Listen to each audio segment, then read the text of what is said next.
Yeah, it got cut off. They don't feel like winners based on, uh, hurting the feelings of someone else. I mean, because, well, that's just weak. If that would mean that if the person feels good, you lose.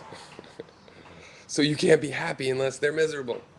Okay, in the extreme case. But I know in the Ponage League, it's different. And there's a thing too. Okay, look, I'm thinking of like making a website, you know, Video Duel or something like that, or, you know, Word Fight Club or something. And, it would be a debate system. And, there would be a Ponage League.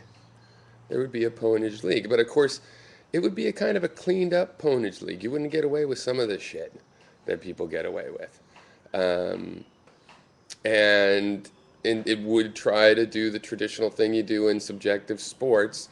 It would have a way of having judges.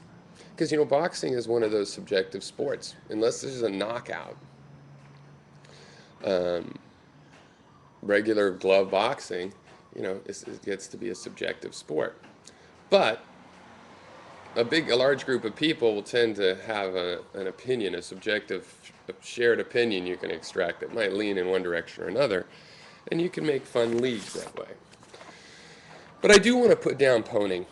I want to put down pwning. I want to put it in its place. Pwning is fucking uppity and arrogant and bullshit, and it's pretending to be the most important because it's the most real, because it affects how people feel. That ends up affecting real life. And I want to put it down. And you have some sort of psychological training, believe. And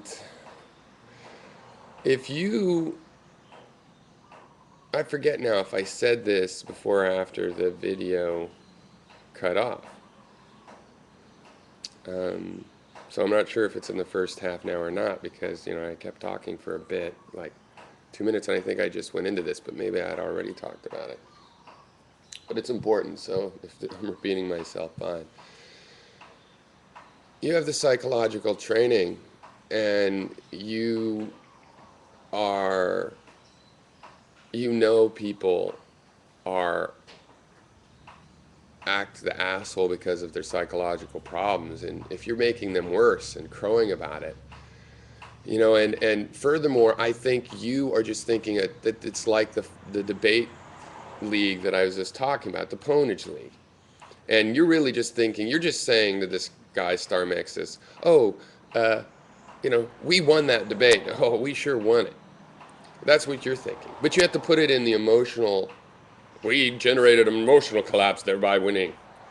You have to put it in that terms, because those are the terms of that league. And I just want, I just want the pro wrestling to admit that it's fake and what the hell it is, and it's not meant to be taken seriously. There's a lot of calmly executed debates. Well, not lots, but there's some segments of certain debates that are calmly executed that are much more significant. I want to reject the YouTube is for drama. Fake sake said YouTube's for drama. If you want to have a good experience with higher arts and stuff and human creativity, go to a library. Oh yeah, library is just brimming with creativity. A bunch of fucking books. That's to compare to people that show all their skills and creativity and arguments all across the world. From people from all across the world. It's laughable, that idea. And that's what I don't like. That's what I mean about Ponage thinks it's so important. Poners love subscriptions. So, some people think that the law of survival on a YouTube is how many subscriptions you have. But that's like needing billions of dollars. No, evolution doesn't work like that. If you survive, then you're making it. You don't need to quadruple, triple survive. Now, on the other hand, people with a lot of subscriptions, they maybe they have the motivation to keep going. maybe people with fewer subscriptions drop off, don't last as long on YouTube. Well, I've outlasted quite a few highly subscribed people, and I don't know, but it seems like a lot of subscriptions sort of leads to an early YouTube demise, often, very much. So, so no, actually, I think the people that just have that just have 100 subscriptions, which is more than enough to have a dialogue. That's the only critical thing, to have enough people to have a dialogue. And they're going to go and go and go and go and go. They don't actually, it's kind of like, the idea that the people that are surviving the best are just whoever's heaviest, whoever's managed to get more of the matter of Earth into their own body. It's winning and surviving the best. So I don't know that, I don't know that I would judge by subscriptions, but they would. And so, it's like I'm having the same kind of urge that all these pwners have, just in my own way of I want to put down that tradition.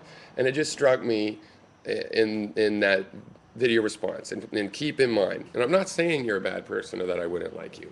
I bet I would. And I went out of my way to point out that I'm pretty sure from what little background I do know of you, if I'm right about some academic background, you're obviously in control. And if you're studying psychology, obviously if you're going to go into any practice, then you know how to control yourself. But even if you're doing research and stuff, you know how to control your mind. And this is a game and stuff like this. I don't know that is true, but if I had to guess, I would. You've claimed it's true. I mean, I got all of that stuff right, and that it's cathartic. But as a hobby, it needs to be put in its place, and I, yeah. So the order of my comments. I mean, my first point is that pwnage doesn't really exist. That's the thing that's subjective.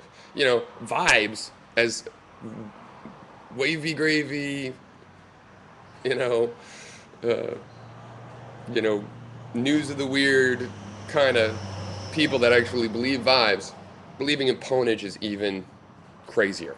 Okay, even crazier. Because at least vibes is a decent metaphor from the idea that emotions are energy and we transfer it. Okay, whereas you're right, it's really the interpretation issue is true. But then again, like a scene of a murder, interpretation. But if somebody wants to say that's a good vibe because it makes me happy, then that person gives me a bad vibe. You know what I'm saying? We can discuss things in that way. It'd make more sense than about who has to admit to being pwned. So, I know I did end up watching Starmux's videos after I made the comment to you. I didn't want to do it before because I wanted, it doesn't really matter anything about that person. I'm just sick of this pwnage shit. And